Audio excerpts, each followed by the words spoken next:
Hello everyone, Radhe Radhe, हरे कृष्णा। आप सभी का दिन शुभ हो।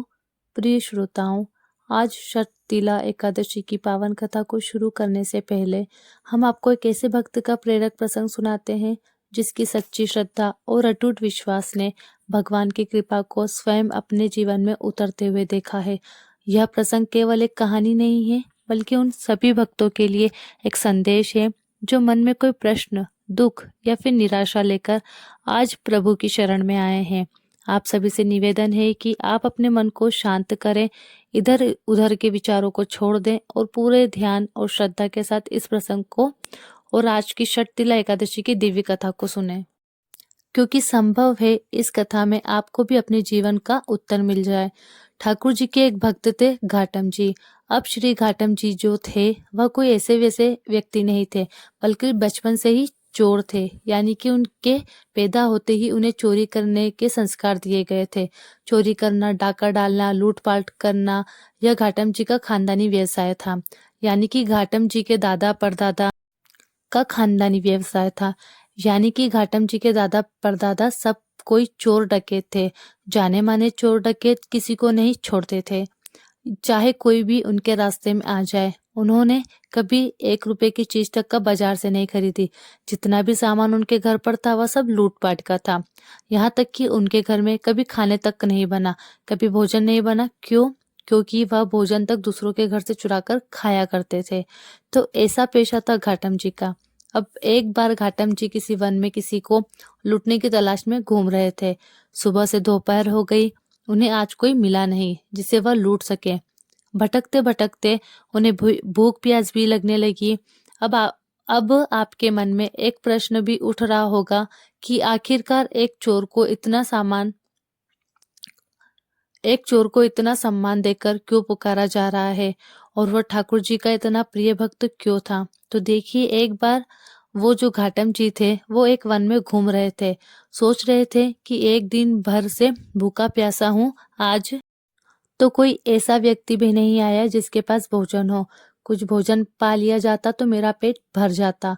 अब भटकते भटकते वो घने घने जंगल में पहुंच गए। उन्होंने देखा कि किसी वृक्ष के नीचे आंसू बहाते हुए कोई संत महाराज बैठे हुए हैं।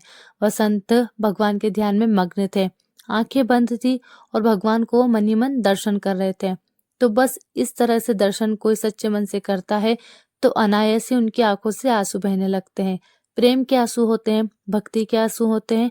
तो वह संत महाराज जी भगवान के ध्यान में मग्न थे। कहते हैं ना कि संतों के दर्शन से पाप तत्काल ही नष्ट हो जाते हैं। तीर्थों का तो लाभ बहुत समय बाद मिलता है, लेकिन अगर किसी संत के दर्शन हो जाए तो उनके दर्शन का जो पुण्य है वह उसी क्षण मिल जाता है। घाटम जी ने उन संत महाराज को देखा तो उनके पास गए। उनके हृदय में बड़ा आनंद उमड़ पड़ा। थोड़ी देर पहले तक वह सोच रहे थे कि चलकर इन्हीं संत महाराज को लूटा जाए, लेकिन अचानक ही उनका मन परिवर्तन हो गया। तब उन्होंने सोचा, चलो थोड़ी देर इन संत महाराज के पास चलकर बैठा जाए। कहाँ तो घाटम जी कभी किसी को नमस्कार तक नहीं करते थे।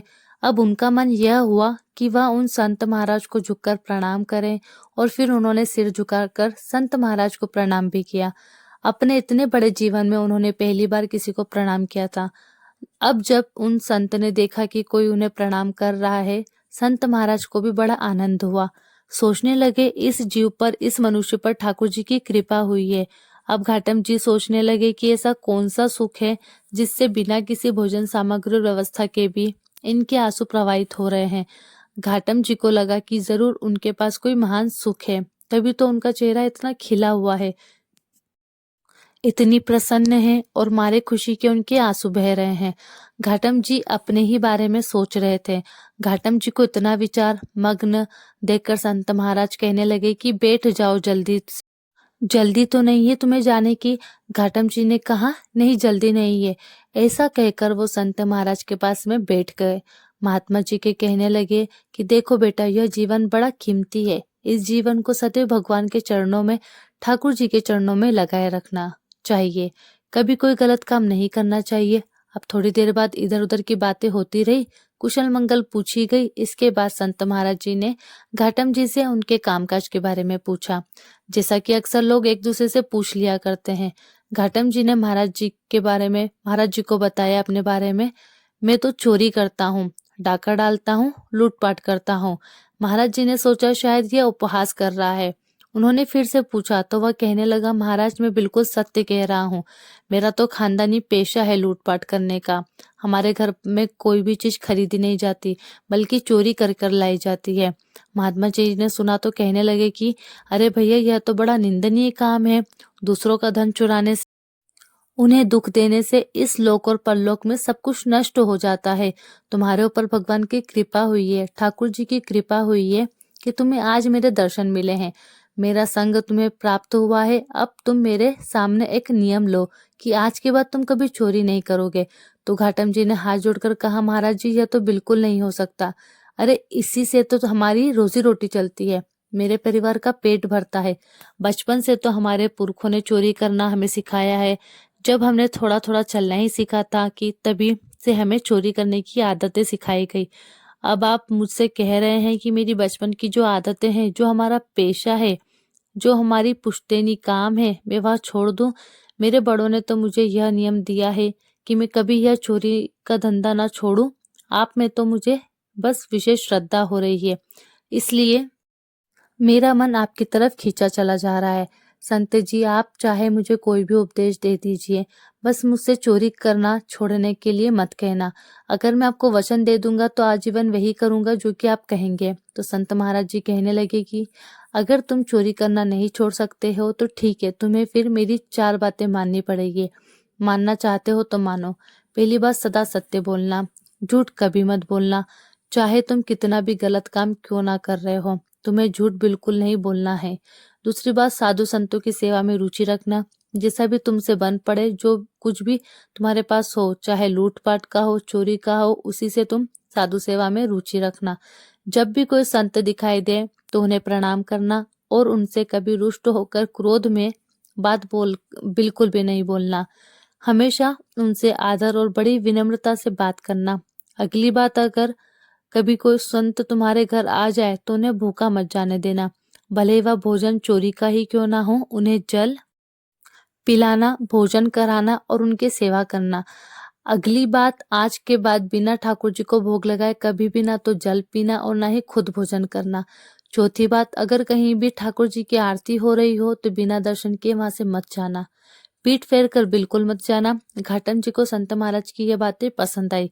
पसंद इसलिए आई क्योंकि उन्होंने उसे चोरी करना बंद करने के लिए बिल्कुल नहीं कहा था, बल्कि अन्य उपदेश ही दिए थे जो कि उनके लिए करने बहुत आसान थे। उसे तो चोरी करना बड़ा मुश्किल काम लग रहा था। उसे तो चोरी छोड़ना बड़ा मुश्किल काम लग रहा था। तब उसने संत महाराज जी को प्रणाम किया और जीवन भर उन 4 बातों का पालन करने का वचन भी दे दिया। इसके बाद घाटम जी संत महाराज को प्रणाम करके अपने घर आ गए। अब घाटम जी लूटपाट करके धन लाते, उस धन से साधु सेवा करते, उसके बाद जो बच जाता उससे अपने परिवार को पालते। एक दिन साधु संतों की एक मंडली उनके घर आई तो उन्होंने उठकर तुरंत ही उन संतों का दंडवत प्रणाम किया, क्योंकि उन साधु संत महाराज ने कहा जो था, और उसके बाद सभी को बैठने के लिए सुंदर सुंदर सा आसन भी दिए। अब उन्होंने देखा कि घर में इन साधु संतों को देने के लिए कुछ तो भोजन है नहीं, कहाँ से लाकर दूं।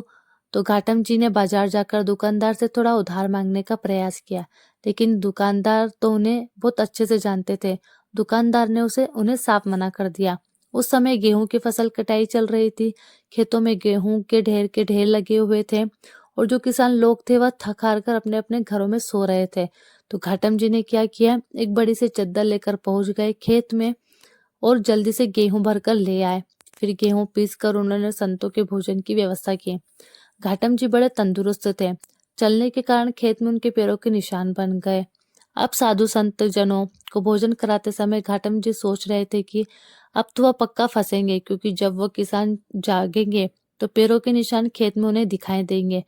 उन्हें सारी बात समझ में आ जाएगी कि यह तो घाटम के पैरों के निशान है। अब जैसे जैसे वह संतजन भोजन ग्रहण कर रहे थे, वैसे ही बड़ी धूल भरी आंधी चली और बारिश हो गई। अब चमत्कार देखिए, घाटम जी के पैरों के निशान जो वो खेत में छोड़ आए थे, खेत में जो निशान पड़ गए थे वो बारिश होने के कारण सबके सब मिट गए।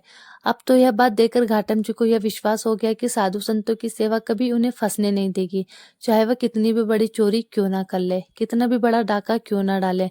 यह बात जानकर उनके हृदय में बड़ा आनंद हुआ। साधु संतों के प्रति सेवा की जो उनके मन में श्रद्धा थी वह और भी बढ़ गई। अब एक बार की बात है, कोई उत्सव हो रहा था तो घाटम जी सोचने लगे कि गुरुदेव के पास चलते हैं, लेकिन गुरुदेव के पास खाली हाथ तो जाऊंगा नहीं, क्या लेकर जाऊं। उन्हें लगा कि उत्सव है तो गुरुदेव के पास कुछ तो सेवा पहुंचनी चाहिए। उनके पास तो एक भी पैसा नहीं था। अब उन्होंने सोचा कि चलो सेवा ही तो करना है, और गुरुदेव ने चोरी करने से मना भी नहीं किया है। उन्होंने तो कहा है कि सेवा करो चाहे चोरी करो, डाका डालो। तब घाटम जी सोचने लगे कि चलो आज रात में चोरी की जाए और जो कुछ भी मिलेगा उसे सब गुरुदेव जी को अर्पण कर देंगे। अब घाटम जी ने एक सिपाही का वेश बनाया और महाराज के अस्पताल में घुस गए। अस्तबल में खटपट की आवाज होने पर पहरेदार ने आवाज लगाई कि अरे भाई कौन है। अब गुरुदेव ने घाटम जी को एक बात बोली थी कि तुम कभी झूठ मत बोलना, चाहे कितनी भी मुश्किल में फंसे हो, सच बोलना। चोरी कर रहे हो, डाका डाल रहे हो, कितना भी गलत काम क्यों ना कर रहे हो, उस समय भी तुम्हें सच बोलना है। पकड़े जाने के डर से या कहीं से भागने के डर से कभी झूठ मत बोलना। गुरुदेव की आज्ञा तो माननी थी, क्योंकि गुरुदेव को घाटम जी ने वचन जो दे रखा था। तो गुरुदेव के सत्य बोलने की आज्ञा मानते हुए घाटम जी ने वहीं से आवाज लगाई कि अरे भाई मैं चोर हूँ, मैं चोर हूँ। पहरेदार ने सोचा कि अगर चोर होगा तो थोड़े बोलेगा कि मैं चोर हूँ। पहरेदार को लगा यह तो कोई राजा का खास आदमी है, तभी तो यह हास परियास में बिना डर कर रहा है कि मैं चोर हूँ। अब सिपाही के वेश में घाटम जी ने राजा के अस्तबल में जो घोड़े बंधे हुए थे उन घोड़ों में से एक बढ़िया घोड़ा लिया और उस पर सवार होकर वहां से चल दिए। उनकी वेशभूषा को देखकर पहरेदार ने पहले की तरह उन्हें बिल्कुल नहीं रोका। पहरेदार सोचने लगा कि एक आदमी इतना निर्भीक होकर बिना डरे हुए राजा के अस्तबल में चला गया और बिल्कुल जो सबसे सुंदर, सबसे सबसे बढ़िया घोड़ा था उसे लेकर जा रहा है। ऐसा तो कोई सामान्य व्यक्ति कर ही नहीं सकता। हो ना हो ये तो महाराज जी का कोई खास ही होगा, महाराज जी का कोई खास व्यक्ति ही होगा। अब घाटम जी उस घोड़े पर सवार होकर वहां से चल पड़े। वहां से निकले तो सोचा कि चलो इस घोड़े को ही कहीं भेज देता हूँ, जो पैसे मिलेंगे उन्हीं से गुरु जी की सेवा कर लेंगे, उन्हीं को गुरु जी की सेवा में अर्पण कर देंगे। घोड़े के साथ चलते जा रहे थे। रास्ते में सुबह सुबह का समय था। ठाकुर जी की मंगला आरती हो रही थी। अब उन्होंने सोचा कि गुरुजी की यह भी तो आज्ञा है कि अगर कहीं आरती हो रही हो तो दर्शन जरूर करना, ऐसी जगह से पीठ फेर कर कभी मत जाना। तो उन्होंने घोड़े को वहीं एक पेड़ से बांध दिया और आरती के दर्शन करने के लिए मंदिर के अंदर चले गए। उधर पहरेदारों ने जब सोचा कि राजा का कोई आदमी होता तो सबको सूचना मिलती। अब उन्हें समझ में आया कि वास्तव में वह तो चोर ही था, सच बोल रहा था और हमने उसके धोखे में आकर उसे जाने दिया। अब राजा के जो सैनिक थे वह चोर और घोड़ों का पीछा करने लगे और उसी जगह पर आ गए जहाँ पेड़ से घोड़ा बांधकर घाटम जी अंदर आरती के दर्शन करने गए थे। सिपाहियों ने इधर उधर नजरें घुमाई तो घाटम जी तो उन्हें कहीं नजर नहीं आए, बल्कि घोड़ा जरूर नजर आया। घोड़ा वही था, कद काठी का वही थी, लेकिन यह बड़ा आश्चर्य था कि उसका रंग बदल गया था। काले रंग का घोड़ा जो था वह अब सफेद रंग का हो गया था। सिपाही वही पेड़ के नीचे खड़े हो गए। घोड़ा तो यही है, पर यह तो काला था, यह सफेद कैसे हो गया भाई। इतने में ही आरती के दर्शन करके घाटम जी मंदिर से बाहर आ गए। सिपाहियों ने देखा तो पकड़ लिया कि बताओ अब यह घोड़ा वही है ना जो तुम रात में चुरा कर लाए थे। घाटम जी कहने लगे हाँ, मैं वही चोर हूँ जो घोड़ा चुरा कर ले गया था। सिपाही पूछने लगे कि अरे भाई वो घोड़ा तो काला था, यह तो सफेद है, यह सफेद कैसे हो गया। घाटम जी बोले यह तो आश्चर्य की बात है, यही तो मैं भी सोच रहा हूँ कि यह सफेद कैसे हो गया। तब घाटम जी बोले मुझे नहीं पता, यह तो ठाकुर जी ही जाने। मेरे गुरुदेव ने तो यह कहा था कि अगर कहीं आरती हो रही हो तो ठाकुर जी की आरती के दर्शन करना। मैं तो बस दर्शन करने गया था, बाहर आकर देखा तो काला घोड़ा सफेद हो चुका है। यह तो गुरु जी या ठाकुर जी का कोई चमत्कार होगा। अब यह बात सुनकर सारे सिपाही भी हैरान रह गए। अब उन्होंने घाटम जी और घोड़े को साथ लिया और राजा के पास पहुंचकर सारी बातें बताई। घाटम जी के सच बोलने और अपने गुरु के वचनों पर दृढ़ निष्ठा रख देखकर राजा बड़ा प्रभावित हुआ। राजा ने कहा, तुम चोर हो लेकिन सच बोलते हो, तुम्हारा मन एकदम साफ, एकदम पवित्र है और तुम संतों की आज्ञा का पालन करते हो, इसलिए घोड़े का रंग बदल गया। अब तो महाराज कहने लगे कि जो ठाकुर जी अपने भक्तों के लिए ऐसा कर सकते हैं, उनकी तो निश्चित ही हमारे ऊपर भी कृपा होनी चाहिए, और कृपा तभी होगी जब हम आपका सम्मान करेंगे। अब तो महाराज जी ने अपनी बहुत सारी संपत्ति घाटम जी के नाम कर दी। संपत्ति लेकर मान सम्मान प्राप्त करके घाटम जी अब गुरु चरणों के दर्शन करने के लिए गए। घाटम जी की अब तो अपने गुरु के ऊपर श्रद्धा और भी बढ़ गई। सोचने लगे कि मुझे जैसे चोरी करने वालों को जहाँ राजा से दंड मिलना चाहिए था, सजा मिलनी चाहिए थी, वहां मुझे सम्मान मिला। वे गए और अपने गुरु जी के भेंट समर्पित की। उसके बाद वे उत्सव में शामिल हुए। फिर उन्होंने निश्चय करके गुरुदेव जी से कहा कि गुरु जी, आपने जो मुझसे पहली बार चोरी करने के लिए मना किया था, आज से मैं नियम लेता हूँ कि अब मैं अपने पूरे जीवन में कभी चोरी नहीं करूंगा। आपकी कृपा से मुझे यह पता चल गया है कि जो काम मैं अब तक करता आ रहा था, यह तो बहुत बड़ा गलत काम था। घाटम जी ने अब निश्चय कर लिया कि वह कभी चोरी नहीं करेंगे। घाटम जी को अब सत्संग सुनते हुए और साधु संतों की सेवा करते हुए बहुत दिन बीत गए थे। उनके मन में आया कि ठाकुर जी कैसे दिखते हैं, कभी उनसे मिलना भी तो चाहिए। इतने समय से मैं ठाकुर जी की सेवा कर रहा हूँ, आज तक मैंने उन्हें कभी देखा नहीं, उनके दर्शन नहीं किए हैं। अब तो मैं ठाकुर जी से मिलकर ही रहूंगा। इस तरह वो ठाकुर जी को ढूंढने निकले। ठाकुर जी कहीं नहीं मिले तो घाटम जी को गुस्सा आ गया। एक दिन उन्होंने ठाकुर जी से बड़े नाराज होकर कहा, ठाकुर जी एक बात तो बताइए, पहले मैं बिना स्नान किए भोजन पाता था, अब मैं आपके लिए स्नान करने के बाद भोजन पाता हूँ और पहले आपको अर्पित करता हूँ, उसके बाद स्वयं खाता हूँ।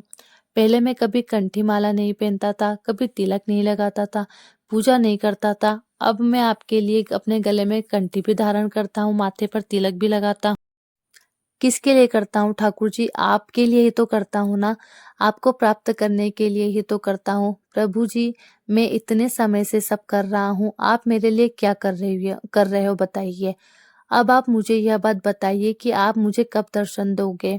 वह मन ही मन ठाकुर जी से बातें करते रहते थे कि इतनी देर में उनकी बात सुनकर ठाकुर जी तत्काल ही प्रकट हो गए। अब जिस पर ठाकुर जी की कृपा हुई हो, भला वह भवसागर के बंधन में बंधा रह सकता है क्या? ठाकुर जी ने घाटम जी को ताड़ दिया और उसी क्षण उन्हें मोक्ष प्राप्त हो गया और वे ठाकुर जी के धाम बैकुंठ लोक में चले गए। सत्संग के प्रभाव से घाटम जी का पूरा जीवन बदल गया। कहा तो वह पहले बचपन से ही चोरी करते थे। हर समय यह सोचा करते थे कि आज कहाँ जाकर चोरी करनी है, आज किसी को लूटना है, कहाँ से भोजन चुराना है, कहाँ से सोना चांदी लूटना है।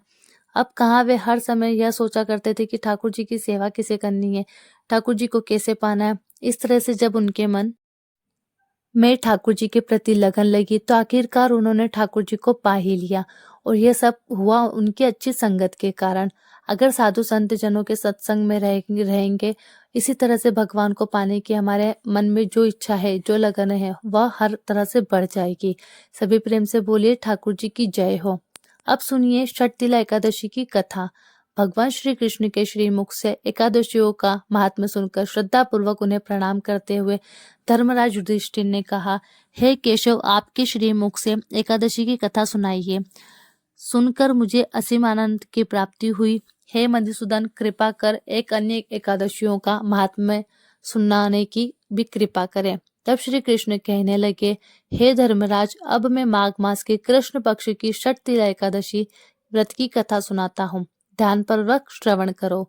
एक बार दालभ्य ऋषि ने पुलस ऋषि से पूछा कि ऋषि श्रेष्ठ मनुष्य मृत्यु लोक में ब्रह्मा हत्या आदि महापाप करते हैं तथा दूसरे के धन चोरी और दूसरों की उन्नति देकर ईर्ष्या आदि करते हैं। ऐसे महान पाप मनुष्य क्रोध, ईर्ष्या, आवेग या फिर मूर्खता वश करते हैं। इसके बाद शोक करते हैं कि हाय, यह हमने क्या किया। महामुनि, ऐसे मनुष्यों को नरक से बचाने का क्या महा उपाय है? कोई ऐसा उपाय बताने की कृपा करें जिससे ऐसे मनुष्यों को नरक से बचाया जा सके, अर्थात उन्हें नरक की प्राप्ति ना हो। ऐसा कौन सा दान्य पुण्य है जिसके प्रभाव से नरक की यातना से बचा जा सकता है? इन सभी प्रश्नों का हल आप कृपा पूर्वक बताइए। तब दालभ्य ऋषि की बात सुनकर पुलस ऋषि ने कहा कि हे मुनिश्रेष्ठ, आपने मुझसे अत्यंत आपने मुझसे अत्यंत ही गूढ़ प्रश्न पूछा है। इससे संसार में मनुष्य का बहुत लाभ होगा। जिस रहस्य को इंद्र आदि देवता नहीं जान पाए, वह रहस्य आज मैं आपको अवश्य ही बताऊंगा। माघ मास आने पर मनुष्य को स्नान आदि से शुद्ध रहना चाहिए एवं इंद्रियों को वश में करके तथा काम, क्रोध, लाभ, मोह, ईर्ष्या तथा अहंकार आदि से सर्वथा बचा रहना चाहिए। पुष्य नक्षत्र में गोबर, कपास, तिल मिलाकर उपले बना लेना चाहिए। इन उपलों में से 108 बार हवन करना चाहिए। जिस दिन मूल नक्षत्र एवं एकादशी तिथि हो, उस दिन तब उत्तम पुण्य देने वाले नियमों को ग्रहण करना चाहिए। स्नान आदि नित्य कर्म से देवी देवताओं के देव भगवान श्री हरि विष्णु का पूजन और कीर्तन करना चाहिए। एकादशी के दिन उपवास करें तथा रात्रि को जागरण एवं हवन करें। उसके दूसरे दिन धूप दीप नैवेद्य से भगवान श्री हरि की पूजा अर्चना करें तथा खिचड़ी का भोग लगाएं। उस दिन श्री लक्ष्मी नारायण भगवान को पेठा, नारियल, सीताफल या फिर सुपारी सहित अर्घ्य अवश्य प्रदान करना चाहिए। इसके बाद उनकी स्तुति इस प्रकार करें। हे जगदीश्वर, आप निराश्रितों को शरण देने वाले हैं। आप संसार में डूबे हुए का उद्धार करने वाले हैं। हे कमल नयन, हे मधुसूदन, हे जगन्नाथ, हे पुंडरीकाक्ष, आप श्री लक्ष्मी जी सहित मेरे इस तुच्छ अर्घ्य को स्वीकार कीजिए। इसके बाद ब्राह्मण को जल से भरा घड़ा एवं तिल दान करने चाहिए। यदि संभव हो तो ब्राह्मण को गौ और तिल दान देना चाहिए। इस प्रकार मनुष्य जितने तिलों का दान करता है, वह उतने ही सहस्त्र वर्ष स्वर्ग में वास करता है। इस दिन तिल से स्नान, तिल का उपटन, तिलोक, तिल का हवन, तिल का भोजन, तिल का दान, इस प्रकार 6 रूपों में तिलों का प्रयोग षट तिला एकादशी कहलाती है। इससे अनेक प्रकार के पाप नष्ट हो जाते हैं। इतना कहकर पुलस ऋषि ने आगे कहा कि अब मैं एकादशी की कथा भी सुनाता हूँ। एक बार नारद मुनि ने भगवान श्री हरि से षट तिला एकादशी का महात्म्य पूछा। देवर्षि नारद ने पूछा कि हे प्रभु, आप मेरा प्रणाम स्वीकार कीजिए। षट तिला एकादशी के उपवास का क्या महापुण्य है, इसकी क्या कथा है, कृपा पूर्वक मुझसे कहिए। नारद जी की प्रार्थना सुनकर भक्तवत्सल श्री हरि ने कहा, हे नारद, मैं तुम्हें प्रत्यक्ष देखा सत्य वृत्तांत सुनाता हूँ। कृपया ध्यान पूर्वक सुनकर श्रवण करो। बहुत समय पहले मृत्युलोक में एक ब्राह्मणी रहती थी। वह सदा व्रत उपवास किया करती थी। एक बार 1 मास तक वह उपवास करती रही, जिस कारण उसका शरीर बहुत दुर्बल हो गया। वह अत्यंत बुद्धिमान थी, किंतु उसके कभी देवी देवता तथा ब्राह्मणों के निमित्त अन्न आदि का दान नहीं किया है। मैंने चिंतन किया है कि इस ब्राह्मणी ने उपवास आदि से अपना शरीर तो पवित्र कर लिया तथा इसको वैकुंठ लोक भी प्राप्त हो जाएगा। अन्नदान पुण्य तो इसने बहुत किए, किंतु इसने कभी अन्नदान नहीं किया। अन्न के बिना जीव की तृप्ति होना कठिन है। ऐसा चिंतन कर मैं मृत्युलोक में गया तथा उस ब्राह्मणी से अन्न की भिक्षा मांगी। इस पर उस ब्राह्मणी ने कहा, हे योगीराज, आप यहाँ किस लिए पधारे हैं? तब मैंने कहा, मुझे भिक्षा चाहिए। इस पर उसने मुझे मुट्ठी का एक डला उठाकर दे दिया। मैं उस मिट्टी के डले को लेकर स्वर्ग लौट आया। कुछ समय बीतने पर वह ब्राह्मणी शरीर त्याग कर स्वर्गलोक को आई। मिट्टी के डले के प्रभाव से उसे उस स्थान पर एक आम के वृक्ष सहित घर तो मिल गया, किंतु उसने उस घर को अन्य वस्तुओं से खाली पाया। वह घबराई हुई मेरे पास आई और मेरे पास आकर हाथ जोड़कर बोली, हे प्रभु, मैंने तो अनेक व्रत आदि से आपका सदैव पूजन किया है, किंतु इसके बाद भी मेरा घर वस्तु से खाली है। इसका क्या कारण है प्रभु? तब मैंने उससे कहा कि तुमने अपने जीवन में कभी अन्नदान नहीं किया है। अब तुम अपने घर जाओ तथा जब देव स्त्रियां तुम्हें देखने आए तब तुम उनसे षटतिला एकादशी व्रत का महात्म्य और उसका विधि विधान पूछ लेना। जब तक वह ना बताए तब तक द्वार नहीं खोलना।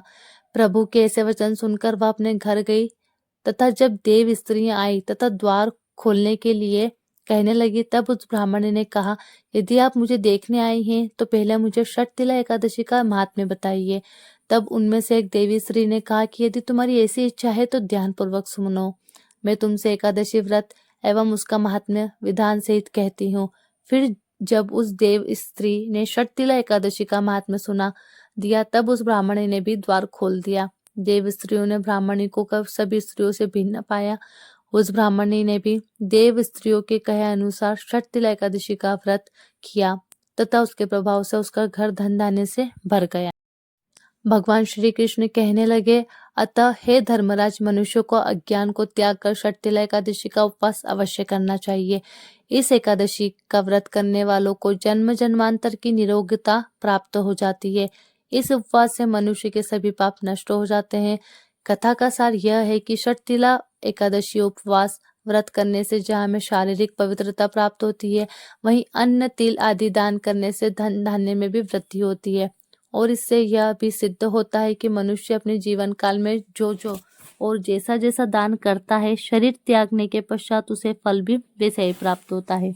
इसलिए धार्मिक कार्यों के साथ साथ हमें दान आदि अवश्य करना चाहिए। शास्त्रों में भी वर्णन है कि बिना दान किए कोई भी धार्मिक कार्य संपन्न नहीं होता। भगवान श्री कृष्ण धर्मराज युधिष्ठिर को षटतिला एकादशी का महात्म्य सुनाकर वहीं अंतर ध्यान हो गए।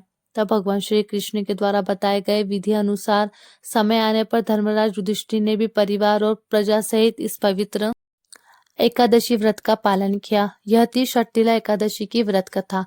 आइए अब हम सभी मिलकर प्रेम से एकादशी माता की आरती गाते हैं। ओम जय एकादशी माता, ओ मैया जय एकादशी माता। विष्णु पूजा व्रत को धारण, शक्ति मुक्ति पाता। ओम जय एकादशी माता, तेरे नाम गिनाऊं देवी, भक्ति प्रदान करनी। गण गौरव की देनी माता, शास्त्रों में वर्णी एकादशी माता। ओम जय एकादशी माता। मार्गशीर्ष के कृष्ण पक्ष की उत्पन्ना विस्तारणी जन्मी, शुक्ल पक्ष में हुई मोक्षदा, मुक्तिदाता बन आई। ओम जय एकादशी माता।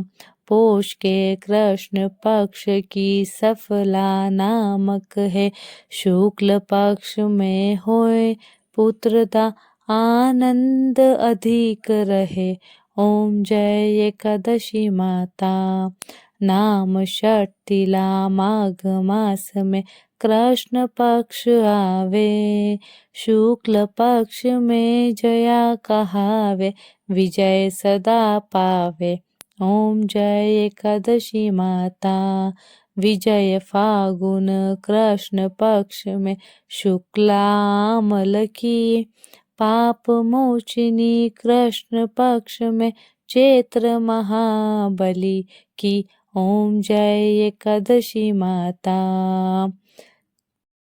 चैत्र शुक्ल में नाम कामदा, धन देने वाली। नाम बरूथिनी कृष्ण पक्ष में वैशाख माह वाली। ओम जय एकादशी माता। शुक्ल पक्ष में होय मोहिनी, अपरा ज्येष्ठ कृष्ण पक्षी। नाम निर्जला सब सुख करनी, शुक्ल पक्ष रखी। ओम जय एकादशी माता। योगिनी नाम आषाढ़ में जानो, कृष्ण पक्ष करनी। देवशयनी नाम कहायो, शुक्ल पक्ष धरनी। ओम जय एकादशी माता। कामिका श्रावण मास में आवे, कृष्ण पक्ष कहिए। श्रावण शुक्ल होय पवित्र, आनंद से रहिए। ओम जय एकादशी माता। अजा भाद्रपद कृष्ण पक्ष की परिवर्तनी शुक्ला। इंद्रा अश्विनी कृष्ण पक्ष में व्रत से भव सागर निकला। ओम जय एकादशी माता। पाप कुंशा है शुक्ल पक्ष में आप हरणहारी। रमा मास कार्तिक में आवे, सुखदायक भारी। ओम जय एकादशी माता। देवोत्थानी शुक्ल पक्ष की दुखनाशक मैया। पावन मास में करूं विनती, पार करो नैया। ओम जय एकादशी माता। परमा कृष्ण पक्ष में होती, जन मंगल करनी, शुक्ल पक्ष में होय पद्मिनी, दुख दारिद्र हरनी, ओम जय एकादशी माता। जो कोई आरती एकादशी की भक्त सहित गावे, जन गुरु दीता स्वर्ग का वासा, निश्चय वह पावे। ओम जय एकादशी माता, ओ मैया जय एकादशी माता। हमारी आज की यह कथा यहीं समाप्त होती है। आप सभी को कथा का वीडियो यह पसंद आया हो तो आप इसे लाइक कीजिए, ज़्यादा से ज़्यादा शेयर कीजिए और सब्सक्राइब करना ना भूलें। बेल आइकन बटन को दबा लीजिएगा। आपसे मुलाकात होगी अगले वीडियो में। जब तक के लिए राधे राधे, जय श्री कृष्णा।